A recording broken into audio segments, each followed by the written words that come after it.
53లో బ్రతుకు తెరువు వచ్చింది. అది నాకు బ్రతుకు తెరువు ఇచ్చింది. అందమే ఆనందం అన్న పాట నన్ను గేయ రచయితం చేసింది. దానికి ఒక చిన్న చరిత్ర ఉంది. ఆ పాట స్థానంలో ముందొక పాట రాశాను.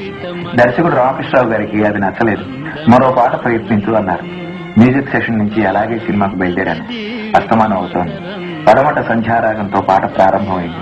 పాటంతా ఒక వెల్లువలాగా 10 నిమిషాల్లో వచ్చేసింది. మర్నాడు 9 గంటలకు పాట ఘంటసాలకిచ్చాను. ఆనందమే జీవిత మకరందం తర్వాత సురనందనవన మాకందం అని 2 పంక్తులు అనుపల్లవి రాసిచ్చాను. నాకొద్దన్నాడు ఘంటసాల. గంటలో ట్యూన్ చేయడం అయిపోయింది. 10 గంటలకు దర్శకుడు విని ఓకే అన్నాడు. 11 గంటలకు ఇంటికి వెళ్తే అప్పుడే వచ్చేసరేమిటి అన్నదట శ్రీమతి ఘంటసాల. పాట రాయడం, ట్యూన్ చేయడం, ఓకే అవటం అన్నీ అయిపోయినాయో అని సగర్వంగా చెప్పాడట. ఆ పాట వినండి.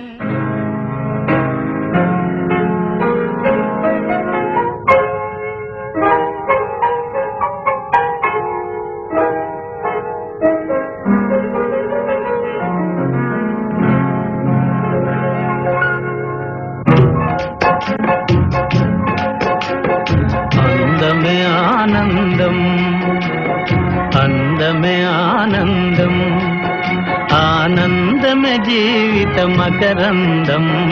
అందమే ఆనందం, ఆనందమే జీవిత మకరందం. అందమే ఆనందం.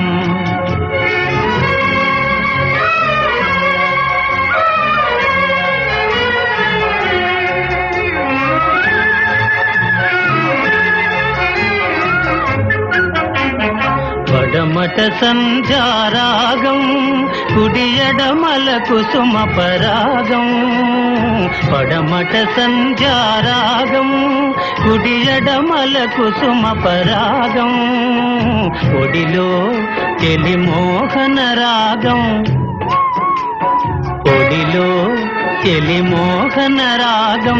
జీవితమే మధురానురాగం, జీవితమే మధురానురాగం. అందమే ఆనందం, ఆనందమే జీవిత మకరందం. అందమే ఆనందం.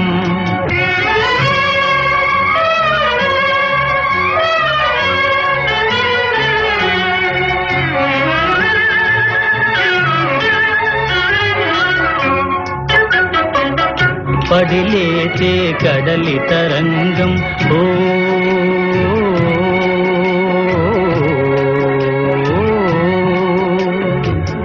పడిలేచే కడలి తరంగం. వడిలో జడిసిన సారంగం, పడిలేచే కడలి తరంగం. వడిలో జడిసిన సారంగం. సుడిగాలిలో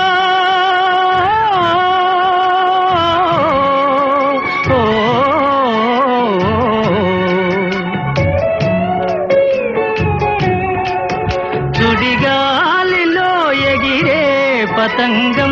జీవితమే ఒక నాటక రంగం, జీవితమే ఒక నాటక రంగం. అందమే ఆనందం, ఆనందమే జీవిత మకరందం. అందమే ఆనందం. ఓ ఓ